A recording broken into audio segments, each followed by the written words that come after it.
Bismillahirrahmanirrahim. Assalamualaikum warahmatullahi wabarakatuh.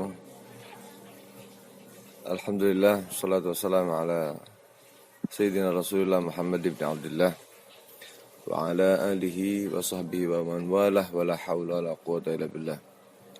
Amma ba'du, saudara-saudaraku, para siswa dan siswi Al-Ma'arif Utanabu yang saya cintai, dimanapun Anda berada, pada saat ini kita mendekati pada masa-masa di mana kita menyambut bulan yang selama ini kita tunggu-tunggu.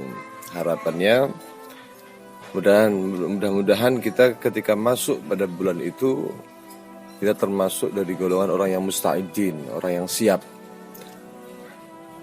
Artinya ketika kita menjadikan bulan suci Ramadan adalah sesuatu yang besar di dalam hati kita, maka tentu apa yang kita persiapkan telah maksimal, dan pada hari itu tinggal menentukan apakah saya bagaimana dan bagaimana. Saya seringkali mengatakan bahwa bulan suci Ramadan ini ibarat kalau kita mantu. Nah, kalau kita mantu atau kita punya acara besar, tentu kita mempersiapkan tidak hanya satu hari. Mantu itu pasti sudah berbulan-bulan diperhitungkan apa yang harus saya lakukan, lalu biayanya berapa sudah dikalkulasi, bahkan berbulan-bulan, bahkan bertahun-tahun. Siapa calon mantunya sudah ditentukan. Nanti saya mau pakai pakaian yang bagaimana, nanti konsumsinya bagaimana, itu mantu, masalah duniawi. Nah, sementara Ramadan ini adalah sesuatu hal yang disematkan oleh Nabi SAW kepada umatnya. Yang dikatakan syahrul Ramadan, syahrul ummati, bulan Ramadan ini adalah bulan umatku.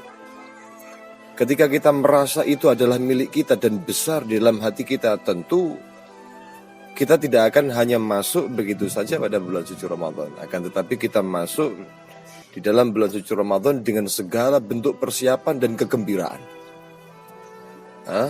Kegembiraan yang luar biasa. Sebelum jauh-jauh, sebelum datangnya bulan suci Ramadan, kita telah mempersiapkan dengan amalan-amalan. Dan subhanallah, Nabi SAW telah memberikan petunjuk kepada kita bahwa bulan-bulan sebelum Ramadan ini adalah bulan-bulan istiadat, bulan-bulan persiapan kita. Makanya kita sering baca doa, tapi kan kadang-kadang kita tidak ngerti apa yang dimaksud oleh Nabi SAW. Nggak paham. Nabi itu mengajari kepada umatnya untuk ketika masuk bulan Rajab, hilal bulan Rajab, beliau mengangkat tangannya berdoa kepada Allah, Allahumma barik lana fi Rajab wa Sya'ban wa ballighna Ramadan. Apa artinya itu? Allahumma barik lana, minta diberkahi bulan Rajab, minta diberkahi bulan Sya'ban, dan sampaikan kami pada bulan Ramadan. Artinya Rajab, Sya'ban sampai 2 bulan ini untuk menyambut datangnya bulan suci Ramadan. Itu luar biasa. 2 bulan ini untuk menyambut datangnya bulan suci Ramadan. Ini luar biasa. Nah, makanya kayak tadi itu, kalau orang mantu itu persiapan sudah sejak lama, sama juga ketika kita seharusnya masuk bulan suci Ramadan, kita juga mempersiapkan sejak lama. Makanya sampai ulama mengatakan Rajab syahru zar'i, Rajab itu bulan menanam, wa Sya'ban syahru saki, bulan untuk merawat, memberikan irigasi. Sya'ban, Ramadan syahrul hasad, Ramadan itu adalah bulan panen. Artinya sangat kecil sekali kemungkinan ketika seseorang itu menginginkan panen tapi tidak nanam, atau dia menanam akan tapi tidak merawat, ini akan sulit untuk panen. Nah, tapi kita sudah mendekati betul pada bulan suci Ramadan. Bagi Allah tidak ada yang tidak mungkin. Kita persiapkan mulai sejak dini kita sambut adanya bulan suci Ramadan ini dengan ketaatan-ketaatan. Sambut dengan sedekah Anda, sambut dengan rasa gembira yang ada dalam hati Anda, sambut dengan kedermawanan Anda, sambut dengan kebaktian Anda kepada orang tua, sambut dengan doa-doa Anda kepada guru-guru kita dan lain sebagainya. Sambut dengan dengan berbagai macam kebaikan-kebaikan. Maka dari situ barangkali saja pada malam pertama kali bulan suci Ramadan Anda akan mendapatkan nazrah dari Allah Subhanahu wa taala. Yang dikatakan dalam sebuah riwayat yang Baihaqi bahwasanya Allah Subhanahu wa taala ketika masuk idza kana awwalul lailatin min Ramadan, pertama kali bulan suci Ramadan itu Allah Subhanahu wa taala yang ila ibadi, memandang kepada hambanya. Yang dipandang oleh Allah Subhanahu wa taala siapa? Hambanya yang sedang berbuat kebaikan, hambanya yang sedang taat kepada Allah Subhanahu wa taala akan dipandang. Yang dipandang oleh Allah bukan jasadnya. Innallaha la yanzuru ila ajsamikum wala ila suwarikum walakin yanzuru ila qulubikum. Yang dipandang oleh Allah adalah hati. Kok pada malam pertama pada bulan suci Ramadan kemudian hatinya bersih dari hasud, bersih dari dengki, bersih dari kebencian kepada sesama. Permusuhan-permusuhan telah dimaafkan siapapun yang memiliki permasalahan dengannya. Kemudian penyakit-penyakit hati yang lainnya, mulai dari ujub, sombong, riya dan lain sebagainya, itu semua kemudian dihapuskan, dihilangkan. Ya. Dan Allah Subhanahu wa taala memandang hatinya adalah hati yang pantas untuk dipandang oleh Allah Subhanahu wa taala. Apa janji Rasul sallallahu alaihi wasallam? Lam yu'adzibhu abada. Orang ini tidak akan diazab oleh Allah Subhanahu wa taala selamanya. Masya Allah. Itu terjadi pada malam pertama bulan suci Ramadan. Nah, bukan hanya keistimewaan itu pada malam pertama bulan suci Ramadan, akan tetapi itu semua terjadi sampai seterusnya. Ditutup nih pintu-pintu nerakanya Allah, dibuka lebar pintu-pintu surga. Kemudian para setan disufidan, dibelenggu nih setan. Nah, ini ada pertanyaan sedikit.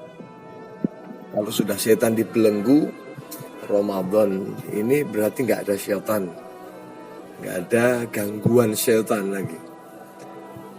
Nggak ada gangguan setan jenis, nggak ada setan jenis jin ya yang mengganggu manusia. Tapi apakah terus kemudian nggak ada maksiat? Ya ada. Nah, kok bisa sebetulnya katanya setan dibelenggu, bahkan dalam riwayat itu setan sampai dilempar ke laut, diberi bandul, sehingga tidak akan keluar kecuali sudah hilang bulan suci Ramadan. Tapi kok ada maksiat itu? Apakah bukan dari setan?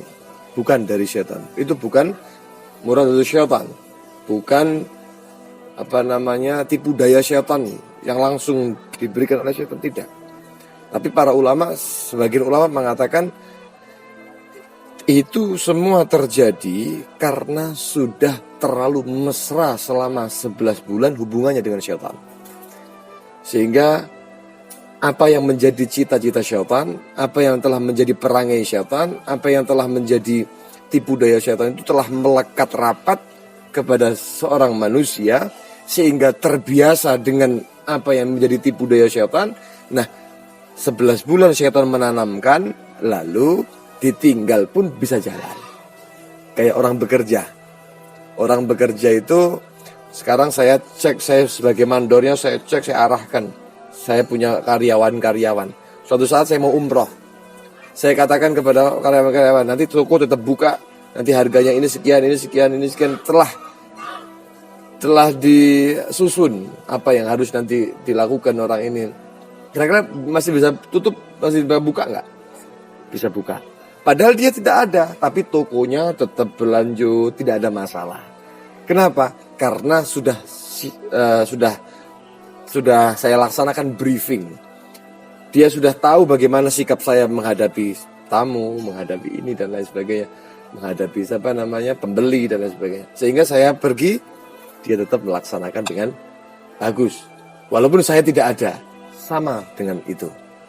Jadi syaitan tidak ada, tapi perangai syaitan sudah terlalu menancap kuat di dalam hati manusia sehingga syaitannya tidak ada, tapi perlakuannya adalah perlakuan syaitan. Na'udzubillah min dzalik. Ya, mudah-mudahan diberkahi oleh Allah Subhanahu wa taala, dijadikan Ramadan ini bukan Ramadan yang terakhir, dan Ramadan ini menjadikan Ramadan yang betul-betul berkah, manfaat, dan menjadi saksi bahwa kita diampuni oleh Allah Subhanahu wa taala. Mungkin itu yang dapat saya sampaikan. Wal afu minkum. Kalau ada kurang lebihnya mohon maaf. Assalamualaikum warahmatullahi wabarakatuh.